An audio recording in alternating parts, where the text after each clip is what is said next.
Hey guys, it's JC's Reborn Journey here, and I am here with my buddy Javian. Hey buddy, how was your day? You hanging out watching TV all day? As usual, just hanging on the couch watching TV, right? So, in this video, what we'll do is we're gonna talk about, like, holiday nightmares that I've been through. Like, just holiday absolute nightmares. So, for those that don't know, I was born and raised Jewish. I like Christmas better. I think I fought for many, many years because I hate the Jewish routine or whatever. No offense to anybody. But it was really hard not to be able to grow up with a Christmas tree and to be able to have that magic in your life. So I feel robbed. And I'm sorry. But that's how I feel. Robbed. Definitely robbed. So I think that's why we really focus on Christmas. You know, I always focus on the Christmas with the babies. I never really even talk about Hanukkah because I don't really care about Hanukkah. Plus, I can't give each baby eight presents in 8 days. Just wouldn't happen. Couldn't happen. I couldn't do that. And I just like being able to wake up in that morning and open up all the presents at once instead of having to wait every day. So, let's talk about some nightmares that I've been through during the holidays. So, the holiday times really isn't really that fun for me because I was pretty traumatized as a kid. And this one incident really messed with me, I think, for life. Like, I'm still affected to this day because of this. And, I have learning disabilities, as you guys know. And if you don't, now you know. So I have, I'm dyslexic, but I also have called receptive and expressive language disorder. Which you guys would be like, huh? No you don't. Like, you talk so well, blah blah blah, whatever. I am talking to a camera, people. I can stop and do this again if I needed to. But usually I can get it done on the first try, give or take. Oh, my back's killing me today.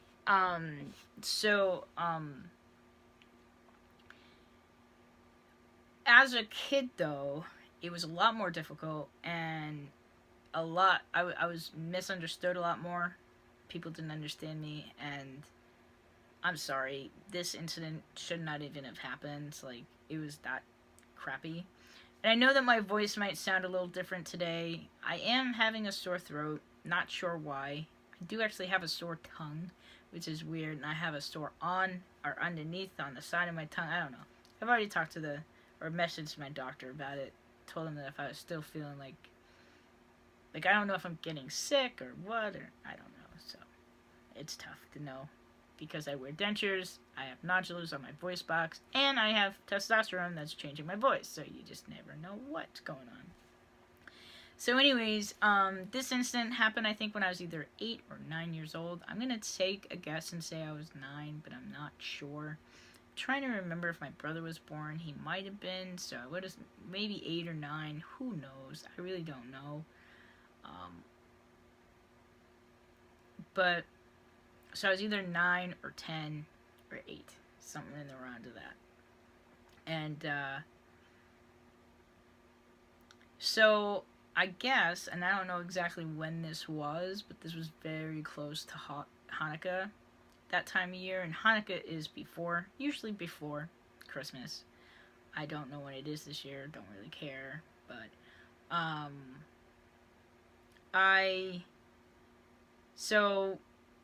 I was with, my parents got divorced when I was 5, and they had 50-50 custody, which was a nightmare for me, as I've explained in another video. And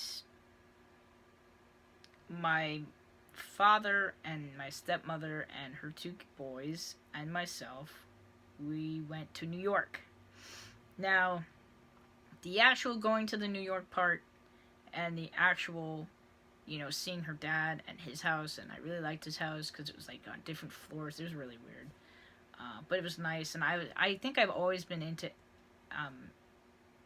architecture. Always loved homes, always loved layouts, always loved that kind of stuff. So there's something you don't know about me. So anyways, that part I liked, but we went. I think we must have gone there a few times because I was familiar with this place. But um, again, you still got to remember, here I am, transgender, and being forced to dress like a girl as well. So I'm uncomfortable in my own skin. I'm uncomfortable wearing what I'm wearing. And now you're taking me out of my comfort zone. Okay. On top of that, I'm severely learning disabled. So it was hard for adults or children to communicate with me. So we went to see my stepmother's grandmother. And she was very old, and I remember walking in the room, and there was a hospital bed like right there, and she was there and stuff. And what was nice of her was to at least include me. So she gave the boys and me all $10. And that was so cool. I loved that. Whatever. That was awesome. You know, you say thank you, you go about your day or whatever. So I was sitting in the kitchen by myself, and I was looking at the $10 bill, and I remember word for word what I said, because that's how traumatized this was. And I don't think to this day how traumatizing my parents, I think my mom was understanding, but my dad was completely out of line. Kids don't normally lie. Usually it's the adult that lies, not the child. So kind of listen to the child before you always listen to the adult. So that's a lesson for you guys. So this is what happened. I'm sitting there. I remember it like it was yesterday. I'm sitting there. I'm talking to myself. Yeah, da da da da. You know, that's what kids do. They talk to themselves and blah blah blah. And I was looking at the $10 bill, and I'm like, okay, now all I need is $15 more, and I can open up a bank account. Like, that's what I was thinking, because back then you needed $25 to open up an account. And I was saying this as the grandmother walked in. So she was walkable, whatever, but she walks in, and she's hearing me talk about the money and talking about, you know, I was talking to myself, and I was just saying, you know, all I need is $15 more now, and I can open up a bank account, and blah, blah, blah. And I remember having this conversation with myself. Like, dude, I wasn't talking to anybody. She storms out of the kitchen and says that she's asking me for more money and blah, blah, blah. And it started a whole, like, traumatizing event. Because I wasn't talking to anybody. I'm like, what? So not only did I get the $10 taken away, not only did this make me actually physically ill, where I got, like, I was throwing up, and I got a fever, and, like, I was really pissed. I was so traumatized, because we were going to see this grandmother, and then we were driving all the way home, so that was a bad ride home. Get home, my dad takes my $10, but it didn't end there. You'd think it would end there. I mean, I got so angry, I remember this like it was yesterday, that I even said to him, I'm like, take me to mom's. Like, I'm not having this. Like, you're not understanding me. I'm not even comfortable in this house, and just take me to my mom. And I remember I remember being able to go back to my mom's that night, and I literally got so sick. I mean, this thing made me physically ill. I was puking, I had a fever, I was sick. And even after them knowing I was sick and everything like that, so like I said, it did not end there. They basically, you know, said for what I did, even though I did absolutely nothing, for what I did, they said, we're taking all your Hanukkah presents. Not just like one or two, all of them. So they took every single present and returned it. But they probably gave it to somebody else. And I was so pissed. Because here I was, 9, 10 years old. And I don't even know why my mom didn't know this was going on. But again, it was 4 days with mom, 3 days with dad, 3 days with mom, 4 days with dad. So that's how that was working out. and basically I had to spend either 3 or 4 nights watching the boys open up a gift. I remember it like it was yesterday, and I got nothing. I mean, that's just not a nice punishment. It's not nice to do that to somebody. That wouldn't even be nice to do that to an adult, and that was just like the meanest thing ever that still traumatizes me to this day. You just don't do that, and especially over something that was totally just taken out of proportion to begin with. So yeah, a pretty traumatizing story. I've had some other incidents in regards to that as I got older, but as an adult you can kind of take it like a man a little better than as a kid. And yeah, that was very hard. I think I was just picked on more because I was transgender, so they just punished me. Another incident that happened that wasn't in regards to holiday, same people, was, I wasn't being acknowledged, so I did a good thing, I was just like, I put Jeffrey's bike away, and all you had to do was acknowledge me, and say, well, that's a great job, thank you for doing that, that's all you had to do. Nope, was totally being ignored. So I said, I put Jeffrey's bike away, and still didn't get acknowledged. I mean, you're a kid, you expect to get something like, hold on a second, or wait 1 minute, or just something, but I was totally being ignored. And I just said, I just put Jeffrey's bike away, and then I'm being told, if you say that one more time, you're being punished. I said, why? Because I just said I just put Jeffrey's bike away? And they're like, that's it, you're punished.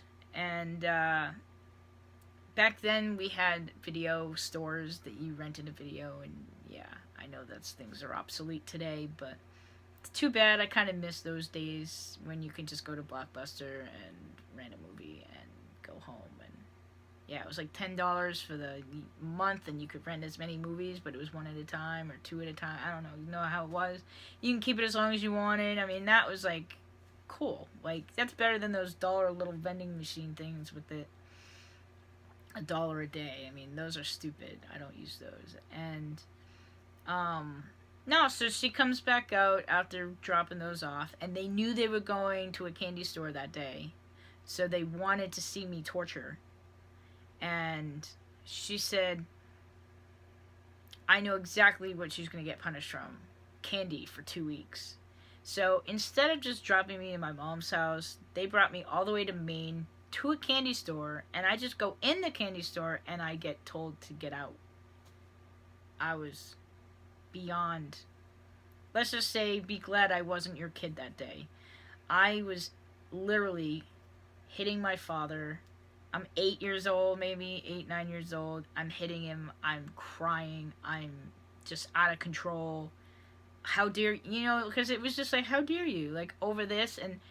And for him to not stick up for me, I think, was really the hardest part of it all. Like, he just went with whatever she wanted instead of being like, that's my child, but he wasn't really a very good parent either, because he would sit there and beat her kids with a belt, and wouldn't, with, like, I don't know, I'm glad he was a distant relationship versus in my home, because that would have been a whole nother ball game, and that wouldn't have been good. And he wasn't really good with my transgender stuff anyways, so it really would have been a lot more difficult, I think, for me. But that's really it, guys. So those were the traumatizing days of Christmas and holidays and stuff like that. Thanksgiving is just as bad. Don't really like Thanksgiving either. So anyways, I hope you guys have a good holiday. I know I didn't put a thing in this video, but we will next time. And I thank you guys so much for watching. If you like this video, don't forget to like down below. Feel free to leave me any comments, and don't feel bad. It's alright. I got over it. Kinda. Whatever. But thank you guys so much for watching. Please Please subscribe, and I'll see you guys back here the next time.